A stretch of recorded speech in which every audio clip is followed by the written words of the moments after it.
Boa noite. A nossa convidada de hoje é a deputada estadual Divaneide Basílio, do PT. E os servidores de Mossoró suspendem a greve geral que estava marcada para hoje. O cenário político está no ar.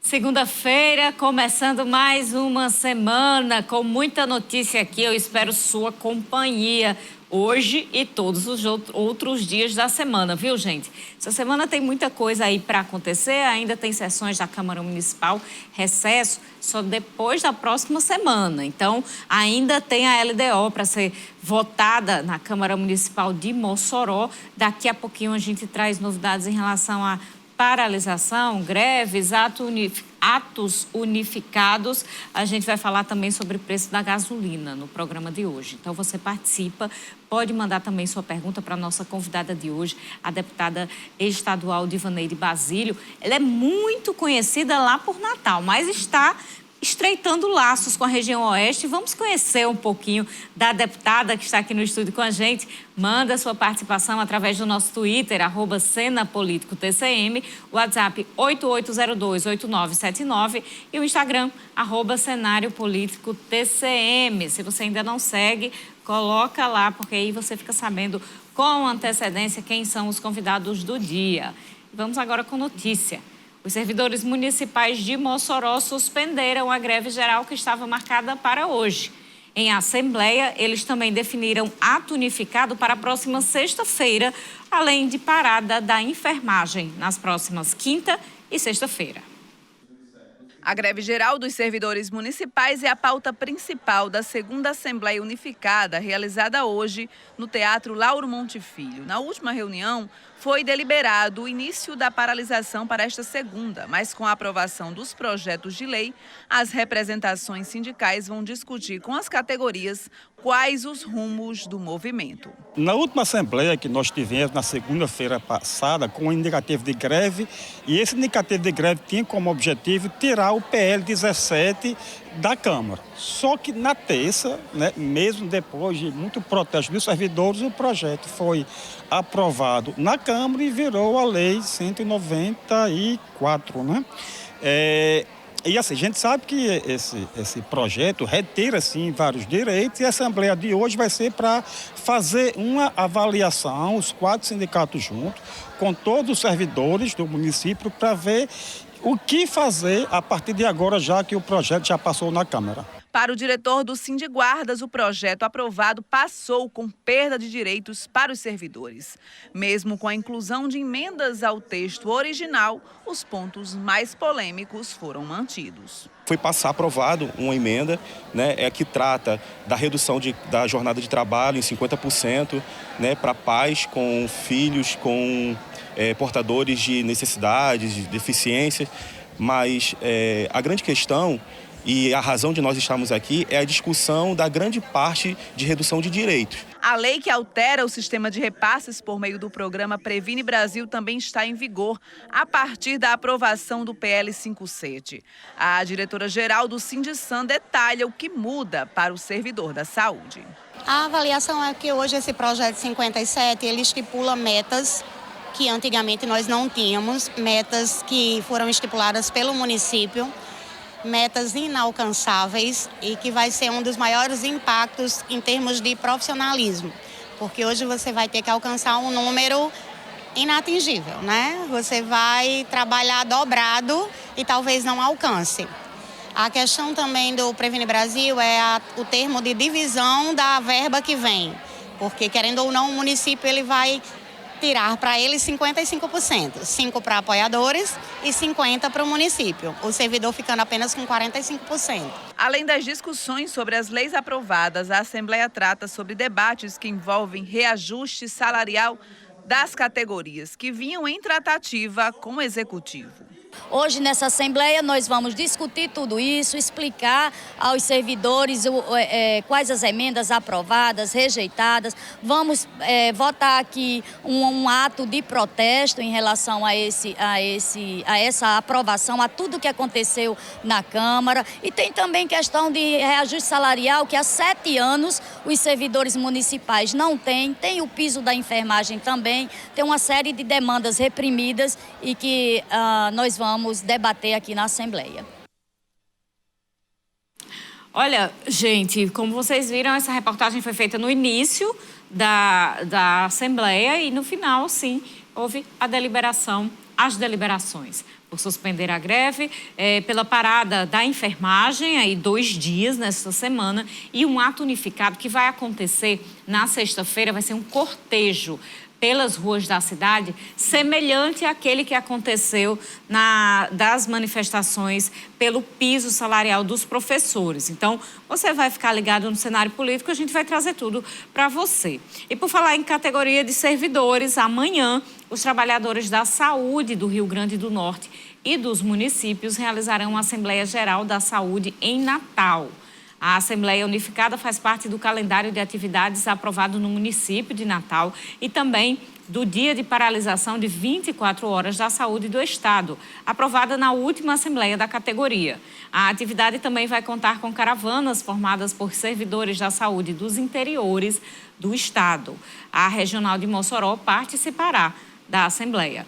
O objetivo é discutir ações pela garantia do piso nacional da enfermagem em todo o Estado e nos municípios do Rio Grande do Norte.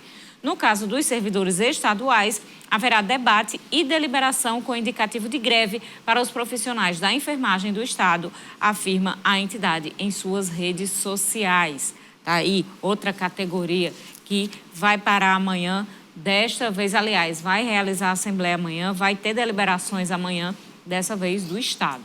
A gente também traz a cobertura para você. E agora a gente começa a nossa conversa com a deputada estadual Divaneide Basílio, que é do Partido dos Trabalhadores, está aqui com a gente visitando Mossoró. Olha, a Divaneide, ela é de Pedro Avelino, mas ainda novinha foi para Natal, atuante em Natal. Em 2019, ela assumiu o mandato de vereadora na Câmara Municipal de Natal. Foi a primeira vereadora negra da capital potiguar. Nas eleições seguintes, em 2020, foi a mulher mais votada da cidade, com 5.966 votos. Em 2022, ela foi eleita deputada estadual e repetiu pela segunda vez o feito de ser a mulher mais votada da capital potiguar e região metropolitana. Vamos conversar com ela, que tem uma atuação voltada ali para a capital e região metropolitana, mas tem visitado Mossoró e, inclusive, chegou a colocar ali em suas redes sociais uma opinião e um apoio aos servidores municipais de Mossoró em toda essa mobilização que a gente cobriu nas últimas 2 semanas aqui, nesse embate com o prefeito Alisson Bezerra. Agora, tem algumas demandas aqui para a região oeste, tem visitado a região oeste para estreitar os vínculos. Quais são os objetivos e quais são os projetos, então, para Mossoró e para a região? Deputada, boa noite. Boa noite, quero agradecer o convite e a possibilidade de dialogar aqui no cenário político. E o nosso mandato é um mandato estadual, né? Nós temos, claro, essa atuação, né, forte na cidade do Natal e na região metropolitana, mas nós somos um mandato que, desde que tomamos posse, a gente tem alertado a sociedade que nós traremos ações para o Estado como um todo. E na região do Oeste não seria diferente. Inclusive, hoje participamos no Alto Oeste da plenária do PPA participativo. Apresentamos, inclusive, para o governo do Estado um projeto de lei que cria o sistema estadual de participação popular. E com esse sistema nós queremos que as cidades sejam envolvidas. Então queremos que Mossoró faça parte e que todas as ações do governo do Estado passem por essa escuta qualificada da população. Quando a gente fala de Sistema Único da Saúde, de Sistema Único da Assistência Social, a gente fala de sistemas consolidados. Mas todas essas políticas só fazem sentido se a sociedade for ouvida. Por isso, o sistema de participação popular a gente considera como um instrumento-chave para o diálogo, para as políticas públicas, mas também para a chegada nas regiões, nas cidades como Mossoró. Próximo bloco a gente vai detalhar um pouquinho mais. Daqui a pouquinho, depois do intervalo, a gente volta.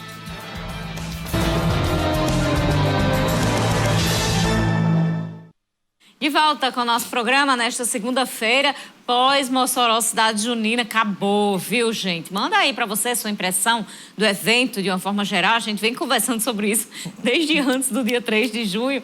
Mas manda aí, como foi o Boca da Noite para você? Assistiu em casa através da TCM ou estava lá? O que foi que achou?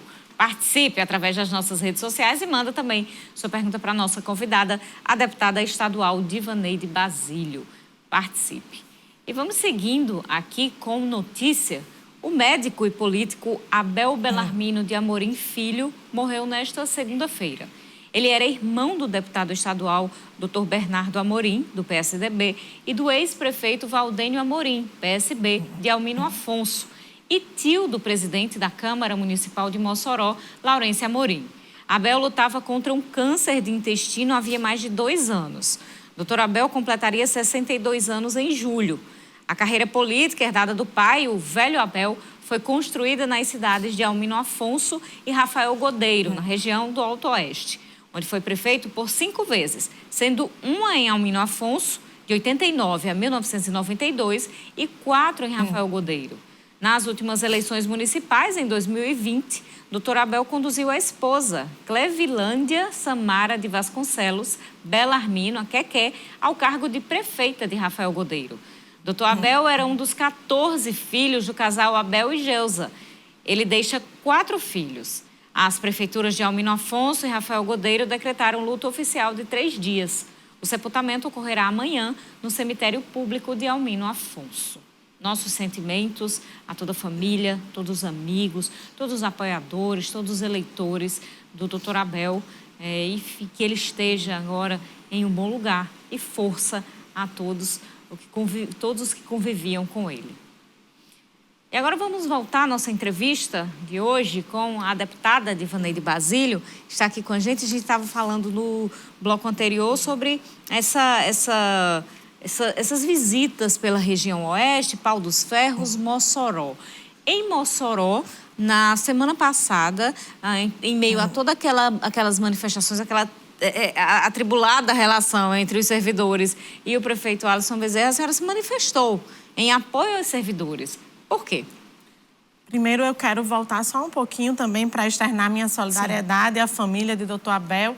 Já externei para Dr. Bernardo, já mandei meus votos, meus sinceros sentimentos. E, claro, quero aqui publicamente também fazê-lo, deixar aqui meu abraço a toda a família, aos apoiadores, e lamentar essa perda, né? Um momento muito triste, e a gente deixa aqui nosso abraço fraterno em nome da família a Dr. Bernardo. Um segundo ponto, agora retornando à entrevista e falando da sua pergunta, para nós que sempre estivemos na defesa dos servidores, e essa foi uma das pautas, inclusive, quando eu cheguei à Câmara Municipal de Natal, nós apresentamos uma frente parlamentar em defesa dos servidores e do serviço público. Então, eu não poderia chegar à Assembleia Legislativa sem carregar comigo essa bandeira. Foi assim quando acompanhamos todas as negociações pela atualização salarial do piso dos professores em âmbito estadual. É assim quando a gente recebe os servidores na nossa casa de forma permanente. Portanto, Mossoró, como sendo uma das cidades, né, centrais para o nosso estado, e os servidores que se colocaram, se posicionaram e trouxeram para nós, né, a situação, o embate que estava ocorrendo, nos chamou muita atenção essa perda de direitos, porque para nós esse debate junto aos servidores é um debate que merece muito cuidado, muito respeito, e por isso mesmo me posicionei, não só nas redes sociais, prestei minha solidariedade, mas quero aqui mais uma vez deixar, né, o nosso mandato à disposição dos servidores do Estado do Rio Grande do Norte. Não seria diferente esse olhar atento para Mossoró, que é, sim, uma cidade muito importante para o estado do Rio Grande do Norte. Aqui, aliás, de uma forma geral, a senhora tem um mandato muito voltado para o social, para a questão cultural, às minorias. Existe algum projeto específico voltado para essa região? Sim, nós temos, inclusive, feito essa rota de escuta. Hoje ouvimos a Cooperativa Cultural Potiguar e estamos em diálogo com essa cooperativa para fortalecer e fomentar a cultura. Essa é uma das ações do nosso mandato aqui na região. Também apresentamos um projeto de lei que cria a Rota da Fé no estado do Rio Grande do Norte, pensando os roteiros do turismo religioso, para que as regiões possam também terem incentivos e fortalecer e ampliar esse escopo. E nós sabemos que essa região é uma região que tem muito potencial e nós queremos contribuir, né, para que a região se fortaleça. Ontem estive aqui nas cidades vizinhas, circunvizinhas, do Alto Oeste, Porto Alegre, Severiano, e vamos seguir esse roteiro. Queremos, sim, cada vez mais ampliar as ações para o Oeste Potiguar. Nós sabemos a importância que um mandato participativo tem para o estado do Rio Grande do Norte e nós entendemos que o nosso papel é garantir a integração das regiões. Então, ouvir as pessoas também nos ajuda a legislar melhor. E eu quero citar esse exemplo da escuta que fizemos hoje a esse grupo, mas também visitaremos a UERN amanhã, visitaremos a UFESA. Na campanha, eu assinei carta compromisso com essas instituições e agora eu volto para dizer que vamos dar continuidade às ações antes mencionadas como um compromisso, agora nós queremos colocar em prática. O que é a Rota da Fé? A Rota da Fé é justamente o incentivo a um roteiro de turismo religioso no estado do Rio Grande do Norte. Muito se fala nessa ampliação, em como as cidades estão se mobilizando, mas a gente entendeu que, para além da organização de cada cidade individual, a gente poderia sugerir ao estado uma rota ou várias rotas, ou um projeto de lei que deixe também a liberdade para o governo inserir outras rotas ou pensar esse arranjo das rotas, de forma que atraia não só hoje os romeiros ou as pessoas que visitam as cidades pela fé, também visitam pela cultura, também geram e fortalecem a economia. Portanto, o turismo religioso ou interreligioso, ele traz muitas possibilidades e a gente quer contribuir. Fizemos uma audiência e quero, inclusive, dizer que o projeto de lei é resultado da audiência. É muito bom quando a gente faz um debate que ele gera encaminhamentos práticos e, claro, Mossoró não podia ficar de fora. O presidente da Câmara Municipal de Mossoró, o vereador Laurêncio Amorim, ele tem mobilizado a classe política do estado em torno do projeto do Santuário de Santa Luzia. Inclusive, realizou uma audiência pública que teve presença em peso de deputados estaduais que estiveram aqui e também retorno da bancada federal, através de ligações ou de outras formas. Mas qual a opinião da senhora? E se falou muito também, inclusive, em destinação de emendas estaduais para a construção do santuário aqui em Mossoró. O que a senhora pensa sobre isso? Eu acho fundamental. Inclusive, quero registrar aqui que o presidente da Câmara esteve na nossa audiência, participou, levando os encaminhamentos da audiência daqui. Então, assim, eu acho que todas as formas de organização, os santuários, eles estão trazendo realmente um lugar especial para as cidades, porque eles não nascem do acaso, né? Tem muito a ver com a história, com a cultura. Portanto, quero reforçar a importância, né, desse santuário e dizer que nós estamos à disposição, sim, para contribuir, né, de modo geral, com o estado como um todo, as cidades. Tivemos aí um bom diálogo com o Seridó também. Estamos com um diálogo com a região metropolitana. Há as ruínas de Extremóis, por exemplo, há os mártires de Uruaçu, né, lá em São Gonçalo. E há aqui esse festejo tão importante de Santa Luzia. Portanto, ter um santuário é um reconhecimento também desse lugar tão importante. E eu acho que foi... Não estive na audiência aqui, mas acho que acredito que os outros deputados que estiveram aqui também reforçam isso. A própria deputada Isolda, a quem eu deixo o meu abraço, né? Uma deputada aqui de Mossoró, uma companheira, uma amiga de partido, esteve presente. E quero dizer que lá na Assembleia, quando o vereador Laurence esteve, falou dessa importante iniciativa e eu reforcei, por isso que eu digo que ela está no nosso projeto também da Rota, justamente resultado dessa integração de pautas. Deputada, estamos no mês do orgulho LGBTQIA+, e a senhora tem uma série de pautas em relação a esta temática. Inclusive, vi na semana passada um projeto de lei que que pretende garantir o direito de doação de sangue a essas pessoas. Tem também aqui, tomei nota, a Semana Estadual de Enfrentamento à LGBTQIA+, fobia e instituição do Programa de Atenção e Enfrentamento da Depressão a esses cidadãos. PL que estabelece diretrizes para registro de boletim de ocorrência nas delegacias do Rio Grande do Norte. Tem alguma prioridade dentre essas pautas? Como é que vem sendo trabalhado? Então, essa é uma semana muito importante. O dia 28 é o dia, né, do orgulho LGBTQIA+.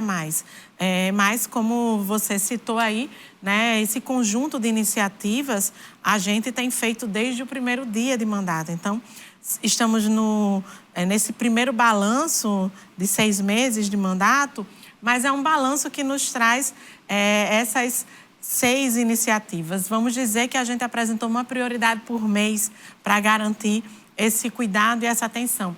A política LGBTQIA+, no país e no nosso estado, eu digo que ela, apesar da luta antiga dos militantes, ela ainda é embrionária, por isso que a gente não pode descuidar. Por isso que apresentar uma por mês deve ser uma prioridade. Apresentar um reconhecimento, apresentar uma audiência pública, uma sessão solene. Nesse caso, nós apresentamos 6 projetos de lei e quando a gente traz o projeto de lei da doação de sangue junto, né, com esse olhar de respeito à população LGBTQIA+, a gente junta 2 pautas, porque nós também estamos no mês da doação de sangue. E a população LGBTQIA+, também pode e deve ser doadora e ser respeitada por isso. Quando a gente traz um programa para o cuidado, a depressão, nós sabemos muito bem que a saúde mental é um tema muito forte nos tempos atuais. E que as pessoas trans, por exemplo, travestis e trans, a expectativa de vida é de 35 anos de idade. Muitas dessas pessoas, né, sofrem de violência letal intencional, sofrem, né, do transfeminicídio ou sofrem, né, de outros tipos de violência, como nas ruas são agredidas e perdem suas vidas muito prematuramente. E algumas dessas pessoas perdem resultado de uma depressão. Na verdade, são pessoas anuladas a sua vida inteira, desde a infância, e nós não queremos, nós queremos o suporte, nós queremos uma rede de atendimento. Então, eu chamo a atenção para esse projeto porque ele trata da reintegração da vida. Então, os demais projetos, eu acho que eles fazem parte dessa rede de acolhimento, de pertencimento, de visibilidade, a semana, a casa, mas o programa, né, de cuidado à depressão, as pessoas LGBTQIA+, eu chamaria a atenção porque nós podemos salvar muitas vidas a partir desse cuidado especial. Concordo que a sociedade precisa pensar nisso, realmente. Por que é necessário, deputada, estabelecer diretrizes para o atendimento nas delegacias para essas pessoas LGBTQIA+? Porque muitas vezes, quando você registra um boletim de ocorrência, ele se perde em meio às informações genéricas. E as informações genéricas, elas não dão conta da diversidade. Você sofreu uma violência, mas você sofreu uma violência por ser uma pessoa LGBTQIA+.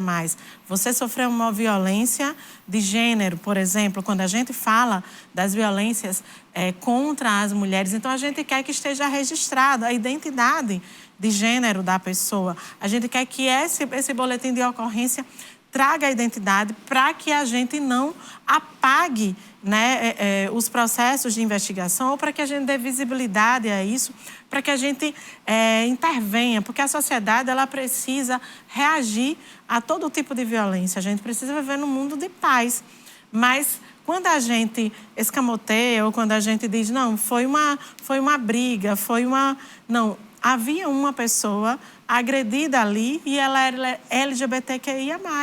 E essa pessoa foi agredida pelo fato de ser LGBTQIA+.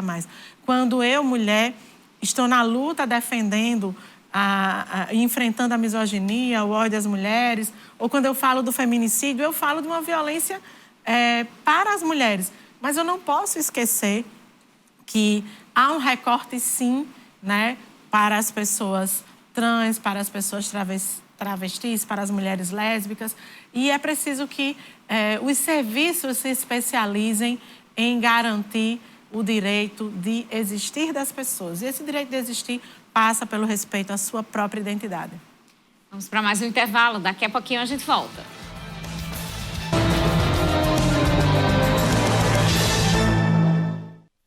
Continuando o nosso programa de hoje, participe. Ainda temos um bloco aí, 15 minutos e 47 segundos de programa. Twitter, WhatsApp e nosso Instagram disponíveis para você. WhatsApp 8802-8979. Manda a sua participação, conversa com a gente. E vamos agora de notícia. A gente vai ter uma notícia boa e depois eu trago uma outra coisa, viu, gente? É sobre um assunto que todo mundo quer saber todo dia. Os preços médios dos combustíveis caíram pela segunda semana seguida nos postos do país. É o que mostram dados da Agência Nacional do Petróleo, Gás Natural e Biocombustíveis. Quem dirige sabe que precisa manter uma rotina semanal de abastecimentos dos veículos. Seu José, que dirige uma L1620 e faz viagens de Capuí, no Ceará, a Mossoró, com carregamentos de água, enche o tanque de 210 litros dia sim, dia não. Seu José, o que o senhor tem achado dos preços do diesel? Rapaz, tá muito alto ainda, né? Muito alto, né? A gente gasta muito, né? Por exemplo, o senhor abastece quantas vezes na semana? Um dia e outro não. Enche o tanque? Enche o tanque. E no final do mês, como o bolso fica? Fica lá seco, sem nada. De acordo com a Agência Nacional do Petróleo, Gás Natural e Biocombustíveis, o preço médio do litro do diesel caiu de R$ 5,02 para R$ 4,99. A queda no preço foi de 0,59%. Neste posto, o valor do diesel é de R$ 5,23 e para esse 10, R$ 5,03. A variação nos preços dos combustíveis deixa os consumidores confusos. E num ponto eles concordam, o bolso sofre no final do mês.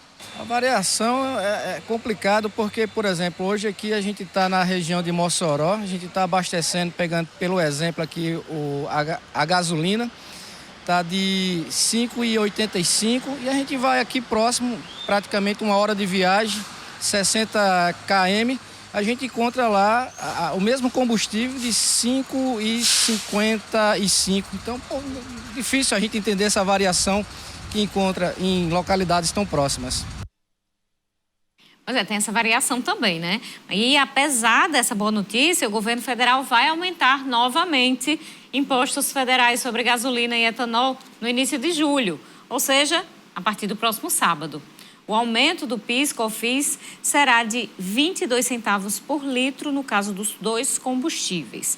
A alta na tributação vai acontecer após a Petrobras ter anunciado na semana passada a redução de 13 centavos por litro no preço da gasolina para as distribuidoras. Com isso, o efeito dessa redução sobre a gasolina para os consumidores será eliminado pelo aumento dos tributos federais. Em meados de maio, o ministro da Fazenda, Fernando Haddad, indicou durante a audiência pública na Câmara dos Deputados que a Petrobras pode reduzir os preços dos combustíveis nos próximos meses para compensar o aumento dos tributos federais que já estavam previstos para julho. Então vamos aguardar aí final da próxima semana para saber, final da próxima semana para saber quais serão as medidas do governo em relação a esta nova alta da gasolina que a gente vai sentir a partir do próximo sábado. Então lembra disso. Já abastece aí durante esta semana, já faz uma economiazinha. Vamos voltar à nossa conversa com a deputada Divaneide Basílio, que está aqui com a gente. E antes da gente voltar para a conversa, lembrei aqui, gente, de toda a polêmica que está acontecendo na UFESA, Universidade Federal Rural do Semiárido, com a reitora Ludmila Oliveira. Amanhã o CONSUNE, o Conselho Máximo da Universidade, vai realizar às 14h reunião para decidir sobre o cargo de reitora. Depois da cassação do seu título de doutora pela UFRN, amanhã o Conselho vai realizar esta reunião que pode resultar na destituição da reitora do cargo, já que é necessário que haja o título de doutorado para que o reitor ocupe a cadeira. Então, amanhã a gente vai acompanhar isso e, até então, a reitora Ludmila Oliveira é a nossa convidada do cenário político de amanhã. Então, fica ligado aqui com a gente no nosso jornalismo. E agora sim, a gente volta com a deputada Divaneide Basílio, deputada estadual do PT, que está aqui com a gente. Deputada, no próximo dia 4 vai ser realizada uma audiência pública lá na Assembleia Legislativa, que tem a ver com criação de abelhas e produção de mel no Rio Grande do Norte. Essa é uma economia que precisa de mais valorização aqui no Estado? Isso, nós apresentamos na Assembleia a criação de uma frente parlamentar de soberania alimentar. Porque nós sabemos que enfrentar a fome, que encontrar alternativas para o fortalecimento das várias cadeias produtivas de alimentos, deve ser uma iniciativa também do parlamento. Assim como eu fiz quando estava vereadora, que apresentamos a lei da agricultura urbana para incentivar os quintais produtivos. E aí a gente tem ampliado esse debate para todo o Estado, dos quintais produtivos nos vários centros urbanos das várias cidades. A gente tem falado da integração campo-cidade e, nesse sentido, nós temos também encontrado várias formas de produção de alimentos diversos e várias formas de produção das cadeias produtivas. E a cadeia produtiva do mel deve ser também valorizada, pensar no seu valor nutricional, pensar como ela entra na merenda escolar, pensar como a gente estimula aquelas casas de mel, aqueles produtores que ainda não têm o acesso a uma casa de mel, aqueles que precisam da certificação, aqueles que precisam de apoio para a melhoria, né, da sua produção, os apicultores e apicultoras de modo em geral. E nessas andanças pelo Estado todo, a gente, então, definiu que a nossa próxima agenda da nossa frente parlamentar é justamente pensar a melhoria e o fortalecimento da criação de abelhas, da produção de mel, da exportação, mas também de como ela chega para as pessoas que moram no estado do Rio Grande do Norte, que possam ter acesso a esse alimento tão rico, tão poderoso, tão potente e tão gostoso. Olha, quero mandar um alô aqui para o João, da UPA do BH. Muito obrigada, querido, sempre pela audiência. Tem a Fátima do aeroporto que está pedindo para abordar esse assunto aqui, trazer a denúncia. Ela disse que vai fazer 8 dias na próxima quinta-feira. Então, peraí, falta um tempinho, né? Para que ela está sem água. Foi feito o pedido para a CAERN colocar registro. Até agora nada. Falou com o senhor que trabalha no escritório hoje. Ele disse que já foi feito várias vezes o pedido e até agora não podia fazer mais nada. Então fica aí esse aviso. Fátima do bairro Aeroporto. O pessoal do bairro Aeroporto sofre com a questão da água, viu? Então fica feita a denúncia da Fátima. Raimundo Nonato, da Lagoa do Mato, pergunta à deputada se pode fazer alguma coisa pela educação aqui em Mossoró. Tem 2 colégios em total abandono, no Abolição 3, sem falar nos CAICs. Sim, com certeza. Aproveitando, agradecer a pergunta, dizer que eu sou presidenta da Comissão de Educação, já me coloco à disposição para visitar essas escolas que ele colocou aqui. Depois pode entrar nas nossas redes sociais, falar lá no inbox do nosso Instagram, no direct, que a gente responde. Nós teremos o maior prazer, então entra aí, Divaneide Basílio. Pode mandar também um e-mail, mandato.diva@gmail.com. Nós teremos o maior prazer em visitar essas escolas. Hoje nós já recebemos vários pedidos de roteiros aqui de Mossoró e para nós a educação é uma prioridade. Nós temos, a nossa Comissão da Educação tem uma reunião já agendada com a secretária da Educação e nós já vamos levar essa pauta que você nos apresenta aqui para o próximo dia 6 de julho. A Comissão da Educação se reúne com a secretária e, com certeza, não só as audiências geram encaminhamentos, mas as visitas, as entrevistas também, aquilo que a gente recebe como pergunta ou como sugestão de pauta, se torna para nós uma prioridade. Pode acreditar que nós faremos também esse processo acontecer. Olha, Mossoró Cidade Junina, tem gente participando aqui, viu? Nieldo Sumaré disse que não foi, assistiu pela TCM a transmissão oficial do Cidade Junina, disse que foi bom demais. Eu acho que o que ele escreveu aqui, o corretor deu uma mudadinha, mas eu estou entendendo que foi muita cerveja, viu, Niel? Eu vou dizer que é isso aqui no ar. Já está dito. Nieldo Sumaré manda um abraço para a esposa Dona Dita. Muito obrigada aí, Niel e Dona Dita, ligados aqui com a gente. Tem uma opinião aqui também do Cidade Junina, avaliação do Cidade Junina. Vamos lá.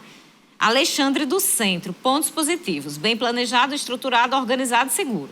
Negativos: trânsito caótico no centro, exploração dos camarotes no Pingo, Estação das Artes, sujeira e mau cheiro nas ruas próximas aos eventos. E aí ele pergunta, é um gasto ou investimento? Alexandre, nesta semana a gente ainda vai trazer resultado da pesquisa da UERN-CDL sobre Mossoró Cidade Junina do ponto de vista econômico. Aí a gente pode responder sua pergunta. A gente tem mais uma pergunta aqui para a deputada, o Chico Venâncio. Ele diz, eu sou servidor.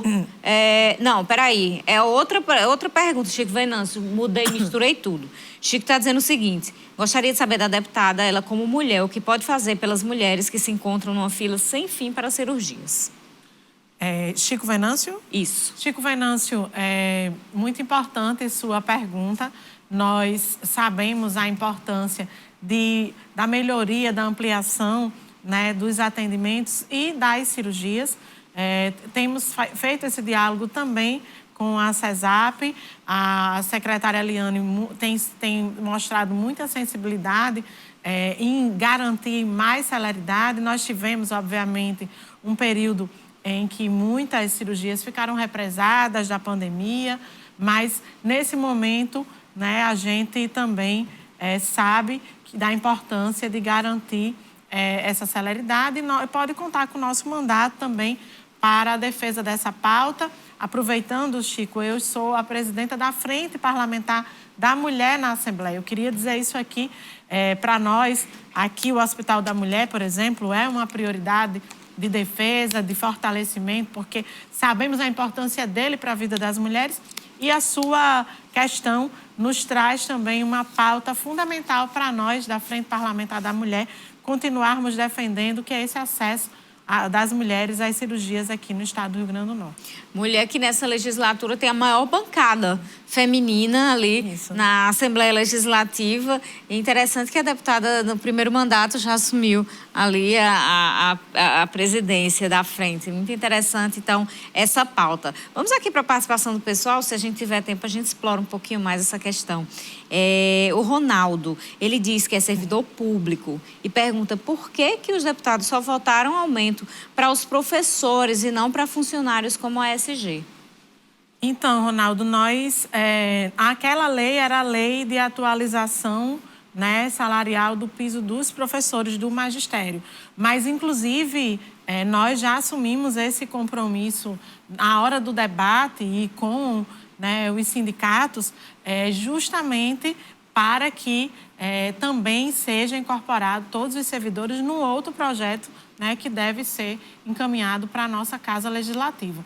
Para nós, a defesa dos servidores é uma pauta, repito aqui, fundamental e nós entendemos que tem que existir, né, essa igualdade para todas as categorias e todos os profissionais.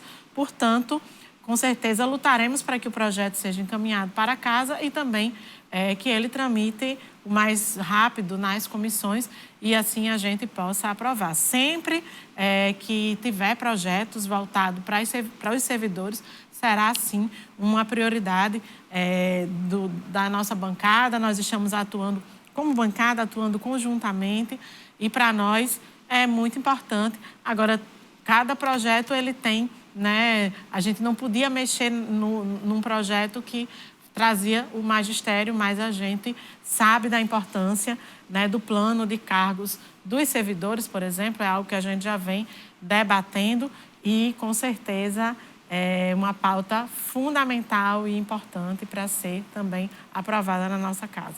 Olha, a gente tem aqui a Santana perguntando à deputada o que tem a dizer da fala do servidor público, acho que ela fala do defensor público, sobre as mulheres que votaram em Bolsonaro. Aquela polêmica que está circulando nas redes sociais. Olha, quem conhece o nosso mandato sabe que nós temos uma defesa intransigente da luta e da vida e somos contra a misoginia em qualquer do que seja os seus formatos. Nós sabemos que, infelizmente, o presidente Jair Bolsonaro foi esse grande opositor da luta das mulheres e da vida das mulheres.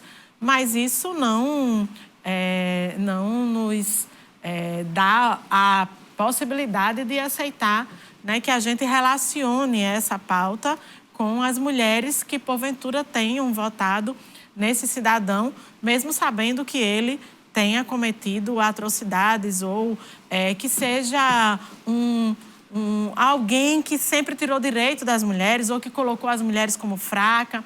Lamentavelmente, a gente lamenta que as mulheres tenham votado em Bolsonaro, mas a gente discorda de qualquer forma, qualquer expressão que diga que as mulheres merecem qualquer tipo de violência, independente das suas posições. Nós lamentamos as duas coisas. Então, é um momento, para mim, muito de cartas na mesa. Nós lamentamos muito.